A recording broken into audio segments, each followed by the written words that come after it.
കഴിഞ്ഞ വട്ടം ഒരു കാര്യം ബാക്കി പറയാൻ വെച്ചിട്ടാണ് പോയത്.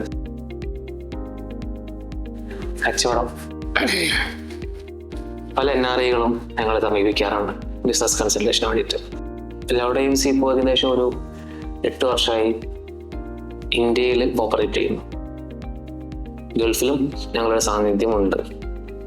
അതുപോലെ ഓൺലൈനായിട്ട് മറ്റുള്ള രാഷ്ട്രങ്ങളിലും കൺസൾട്ടേഷൻ കൊടുക്കുന്ന ഒരു ഫേമാണ് ഞങ്ങളുടേത്, എസ്പെഷ്യലി മാർക്കറ്റിംഗ് കൺസൾട്ടേഷൻ.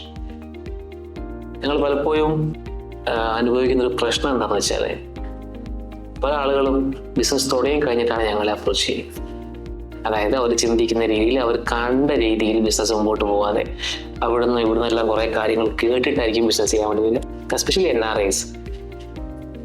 അവർ അവിടെ ഇരിക്കുമ്പോൾ അതൊരു വൈകാരികമായ കാര്യമാണ്. അതായത് സ്വന്തം നാട്ടിൽ എന്തെങ്കിലും ചെയ്യണം, നാട്ടിൽ കുടുംബത്തോടെ നിൽക്കണം. എത്ര പേർക്ക് കുടുംബത്തെ കൊണ്ടുപോകാൻ പറ്റുമല്ലേ? അപ്പോൾ നാട്ടിൽ കുടുംബത്തോടെ നിൽക്കണം എന്നുള്ളൊരു വൈകാരികമായ കാര്യമാണ്. അത് മനസ്സിലാവും. പക്ഷേ നിങ്ങളുടെ ഹാഡ് ആൻഡ് മണി അങ്ങോട്ട് എന്തെങ്കിലും ആരെങ്കിലും പറയുന്നത് കേട്ടിട്ട് അതുകൊണ്ട് സ്പെൻഡ് ചെയ്ത് നഷ്ടം വന്ന് പിന്നെ അതോർത്ത് ബുദ്ധിമുട്ടായി, ഡിപ്രഷൻ വന്നു, ആരോഗ്യം നല്ല വഷളായി, അങ്ങനെ ഒരുപാട് ബുദ്ധിമുട്ടുകൾ നമ്മൾ കാണുന്നുണ്ട് സ്വതവേ. ആ കച്ചവടം അറിയാത്തതുകൊണ്ടല്ല, കച്ചവടം എല്ലാം അറിയാം. കച്ചവടത്തിന് പ്രിപ്പയർഡ് ആയിരുന്നില്ല. എടുത്തു ചാട്ടം എന്ന് വേണമെങ്കിൽ പറയാം. സംഭവിക്കുക എന്താണെന്ന് വെച്ചാൽ, ഒരു പക്ഷേ ഒരു 20 ലക്ഷം രൂപ കയ്യിലുണ്ടാവും. കച്ചവടം സ്റ്റാർട്ട് ചെയ്യുമ്പോൾ ആ 20 ലക്ഷം രൂപയെ കൊണ്ടുപോയിട്ട് ക്യാപിറ്റലിലേക്ക് കൊണ്ട് ഇൻവെസ്റ്റ് ചെയ്യുക ചെയ്യും. അതൊരിക്കലും ചെയ്യുന്നത് നിങ്ങളുടെ കയ്യിൽ 20 ആവട്ടെ 10 ആവട്ടെ, അത് നിങ്ങളുടെ കയ്യിലുള്ള പണം മുഴുവൻ നിങ്ങൾ കച്ചവടത്തിൽ കൊണ്ടുപോയിട്ട് ഇൻവെസ്റ്റ് ചെയ്യാൻ നിൽക്കരുത്. നിങ്ങളുടെ കയ്യിൽ 10 ലക്ഷം രൂപ ഉണ്ടെങ്കിൽ അതിന് 3 തിരിക്കുക. 40, 30, 30.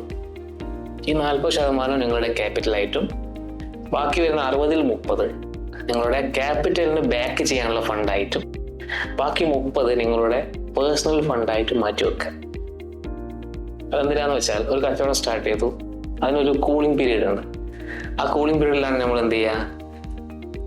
നമ്മൾ അവിടത്തേക്ക് വരുന്ന കച്ചവടത്തിൽ നിന്നും നമ്മുടെ സ്വന്തം ആവശ്യങ്ങൾക്ക് വേണ്ടി പണം ഉപയോഗിക്കുക.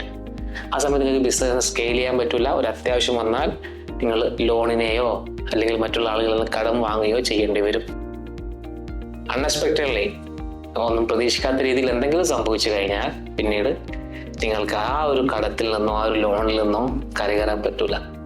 അപ്പം അങ്ങനെയുള്ള ബുദ്ധിമുട്ടുകളിൽ ചെന്ന് ചാടാതിരിക്കുക. ഒരു കച്ചവടം മനസ്സിലുണ്ടെങ്കിൽ നമുക്കൊന്നിരിക്കാം, ഒരു അരമണിക്കൂർ. ഞങ്ങൾ തയ്യാറാണ്. നമുക്ക് ഒരു അരമണിക്കൂർ ഇരിക്കാം, ചായ കുടിക്കാം, കാര്യങ്ങൾ സംസാരിക്കാം. ജീവിതത്തിൽ ഒരു അരമണിക്കൂറാണ് നിങ്ങൾക്ക് നഷ്ടം വരുന്നുള്ളൂ. പക്ഷേ